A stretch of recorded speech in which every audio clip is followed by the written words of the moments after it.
Alright, once again, RFID on board. And yan, as you can see, Don Alfredo Private Resort dito yan sa Palapalas ng Ildefonso, Bulacan. And you know what guys, dito po kami nag-celebrate ng aming mini reunion. Yan, ng section Camagong batch sa 1991-92 sa Bulacan National Agriculture School. That was way back. Yan. And as you can see, nakita niyo po ang ating mga batchmates, si Dolpo and Robert, sila po yung in charge. Well, actually, kami po yung in charge sa pagsusunog ng liempo and ng chicken barbecue. And ito yung pinaka-exciting part po dito dahil after 32 long years, nagkaroon ng opportunity bawat isa para magkwentuhan, halakakan, ang tawanan, and siyempre, part of it, gusto pa namin sana maligo, mag-swimming, kaya lang kulang na po sa oras. And although hindi kumpleto ang lahat, pero bakas at nakikita sa kanilang mga ngiti at mga smiling face kung gaano sila na-excite para dito sa event natin. And we are also expecting na sa mga susunod natin mga ganitong pagdiriwang at pagtitipon-tipon ay maka-attend po kayo dahil extraordinary po yung kasayahan po dito. Saan man kayo naroon ngayon? Ibang kasiyahan at kaligayahan po yung ramdam mo po ng bawat isa. 92, 93. So, sorry naman po, 91, 92 para sa aming simple na pagtitipon-tipon, reunion po. At sa mga classmate po namin na hindi nakarating, nasan man kayo naroon ngayon, dyan na lang kayo. Na-joke lang. Masaya po kami dito. Sana po makasama po namin kayo. Habol po kayo. Hanggang mamaya po kami dito. Hanggang alas 5 po tayo dito. Yan. So sa inyo po lahat, thank you so much. Bye-bye. Congratulations. Kain na! Yan. After namin sunugin yung mga liempo tsaka yung chicken barbecue, dahil hindi namin ma-perfect, tamang kain lang po talaga kami ni Sir Dolpo, ni Mate Dolpo at ni Robert. Pero good thing about it yan, siyempre, dahil sa sobrang kabusugan, hindi magpapapigil ang bumabangkero ng ating classmate na si Arvin David. Ayan, at nakikita nyo naman pulang-pula at nagniningning ang kanyang mga ngiti. Ayan, at ang kanyang puso. So, nakita nyo naman, di ba? Sweet na sweet po sila. Ay, sorry po pala. Nagkataon lang. Pero alam nyo po ba, dahil dyan, napakarami nyo pong napasayan dalawa. Yes, biglang nabuhay ang natutulog na katawang lupa ni Marites. Yan, chill-chill lang. Yan. At siyempre, after magkainan, siyempre, kumuha po tayo ng time para magkaroon ng group picture, family picture. And alam nyo, masaya kami dito, pero mas magiging masaya kami kung mas marami tayo sa susunod.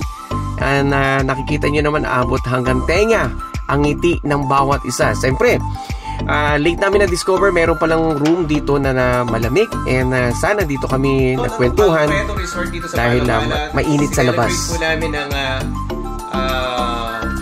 reunion after 32 years. Woo! Nakita-kita po ang batch 1991-1992 Camagong section ng Bulacan National Agriculture School. So, sa inyo po lahat, thank you so much sa mga hindi po nakarating. Magkita-kita po tayo next time, next year, very soon. So, sa inyo lahat, bye-bye! Ayan, di ba? Walang mapagsidlan at mapaglagyan ang ngiti ng bawat isa. And siyempre, papatalo ba yung mga girls power natin dyan? Ayan, di ba? Nakapeg sila na sabi nila, this is it. Maganda na kami, lalo pa kaming magpapaganda. Kaya siyempre, binigyan po natin sila at regaluhan ng ating Korean skincare beauty products at gawa po ito sa South Korea. State University Agriculture.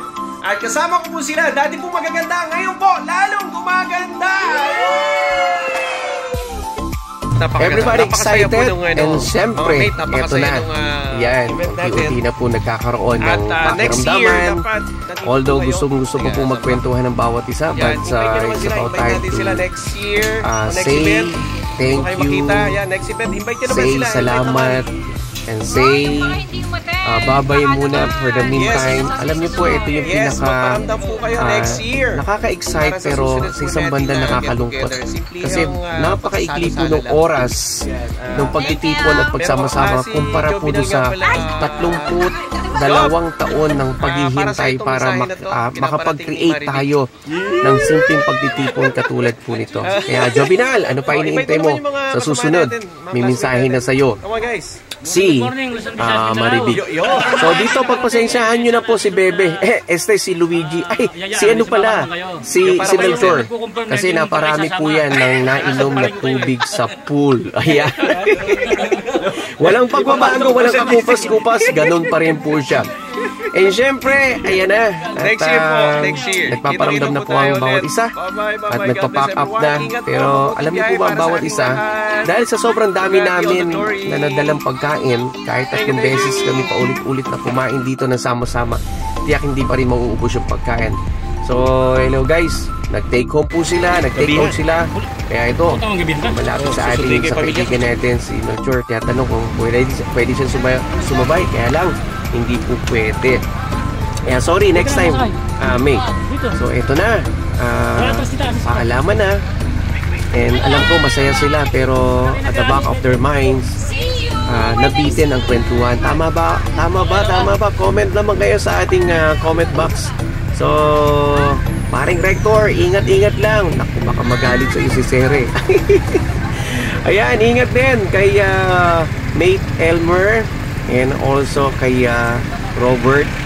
And ayan, bigla na lang tumahimik yung place, ang resort, dahil wala na nagkukulitan. So, this is it. It's time for us to say goodbye for the meantime. Magkita-kita tayo ulit sa mga susunod nating gagawing gathering. And we're just hoping everybody, lahat po kayo mag-participate po kayo. Masayang kwentuhan, halakhakan, walang hanggan. Kaya na-miss po namin kayo. Alright? So to God be all the glory. Maraming salamat po. Thank you so much for watching this video. Kita kids, I love you all. Bye-bye for now.